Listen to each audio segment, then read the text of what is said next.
नितिन गडकरी ने की दिग्विजय सिंह की तारीफ। एक ही मंच पर दिखाई दिए गडकरी और दिग्विजय। राजनीति में एक दूसरे के कट्टर विरोधी माने जाते हैं दोनों नेता।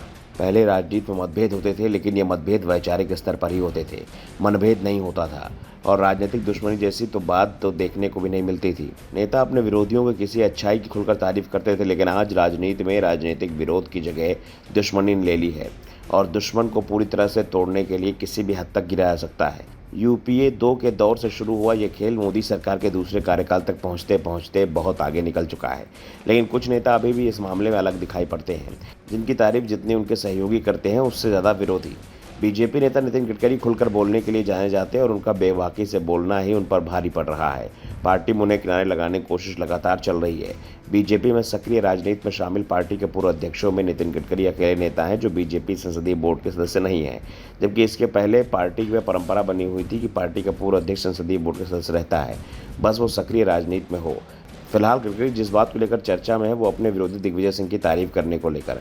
महाराष्ट्र में कार्यक्रम में गडकरी और कांग्रेस के सीनियर नेता दिग्विजय सिंह एक मंच पर नजर आए और इस दौरान नितिन गडकरी ने दिग्विजय सिंह की पंढरपुर की धार्मिक यात्रा में शामिल होने के लिए सराहना भी की। सोलापुर जिले के पंढरपुर में भगवान विट्ठल और देवी रुक्मिणी के मंदिर हैं और दिग्विजय सिंह हर साल यहां आषाढ़ी एकादशी के दिन पूजा अर्चना के लिए आते हैं। भगवान विट्ठल के श्रद्धालु वारकरी कहलाते हैं। ये लोग राज्य के अलग अलग हिस्सों से निकाले जाने वाली शोभा यात्रा में भाग लेते हैं। यह यात्रा आषाढ़ी एकादशी के मौके पर पंढरपुर शहर से संपन्न होती है। कार्यक्रम में नितिन गडकरी ने कहा कि मैं दिग्विजय सिंह से छोटा हूं, उम्र में, तजुर्बे में, राजनीति में, हर चीज़ में वो मुझसे बड़े हैं। इस उम्र में भी उनके पैदल चलने का जो साहस है वो मुझ में नहीं है। दिग्विजय सिंह धार्मिक यात्राओं के दौरान इतना पैदल चलते हैं, इसके लिए उन्हें बधाई देता हूँ। गडकरी ने दिग्विजय सिंह की तारीफ की तो दिग्विजय सिंह ने तुरंत जवाब दिया। उन्होंने गडकरी से कहा कि उन्हें प्रयास करना चाहिए जिससे वो नियमित तौर पर इसमें भाग ले सकें। गडकरी ने अपनी बात रखते हुए आज की राजनीति की ओर मोड़ दी। उन्होंने कहा कि देश में इस समय जिस तरह की राजनीति हो रही है वो देखकर आश्चर्य भी होता है और दुख भी होता है, लेकिन महाराष्ट्र की राजनीतिक संस्कृति अभी भी अपनी परंपराओं को सहेजने में कामयाब रही है।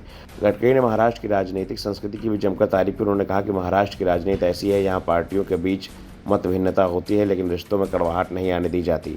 आपकी राय अलग अलग हो सकती है, लेकिन मन भिन्नता नहीं होनी चाहिए। देश में इस समय इसका सबसे अच्छा उदाहरण महाराष्ट्र की राजनीति में है।